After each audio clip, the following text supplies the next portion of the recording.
kemarin kan Kang Deddy sempat viral karena polemik di Parung Panjang ini kemarin soal jalan untuk masyarakat dilewatin truk tambang yang akhirnya bikin 100 orang meninggal karena kecelakaan gitu Kang.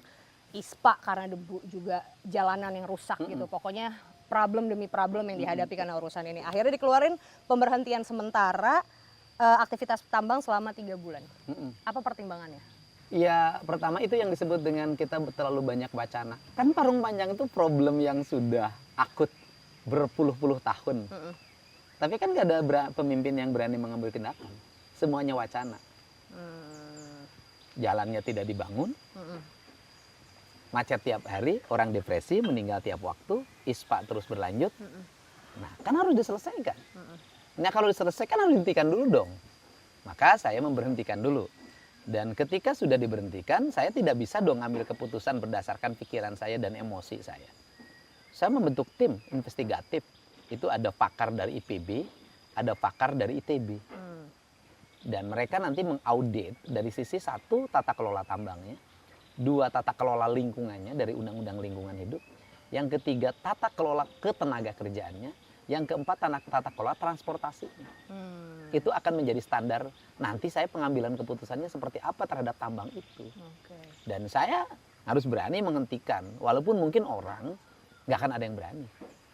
Karena kan nanti ada ini, ini backingannya, ini pasti begitu kan ceritanya.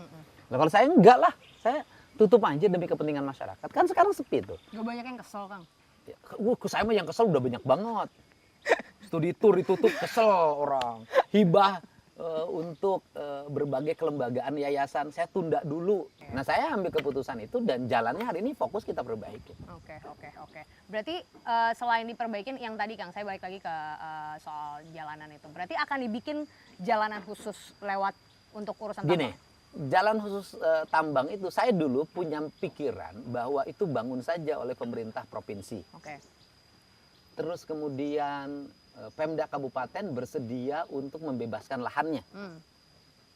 Tapi hari ini berat kayaknya. Kenapa? Kan dana transfer daerah kita turun 2,458 triliun. Karena efisiensi. Iya. Kita kalau misalnya, masa kita sekarang ada jalan masyarakat yang belum selesai, saya memprioritaskan dulu jalan untuk penambang. Kan jangan dong. Berbuat tidak adil begitu menjadi pemimpin. Tadinya saya berniat banget. Dan saya nanya ke Pemda Bogor juga agak melamun sekarang. Kenapa? Kalau dulu semangat bebasin, kan anggarannya juga sama turun gitu loh.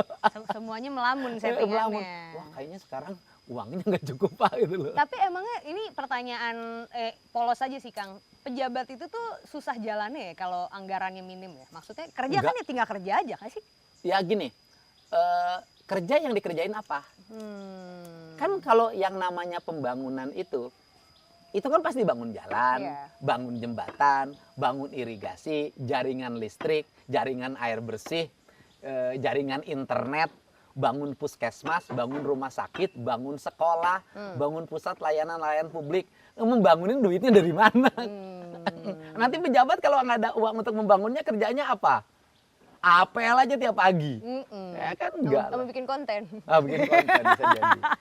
Konten lagi. Nah, tapi kalau saya menghadapi transfer dana daerah yang turun 2548 itu, justru saya lakukan terbalik. Anggaran pembangunan saya lebih besar daripada tahun ini. Oh iya? Dari uangnya? Uang pribadi? Bukan. Dana rutin pembangunannya saya hilangin gila-gilaan 75%. Bayar listrik nanti kita ngirit. Kita potong 50% untuk bayar listrik.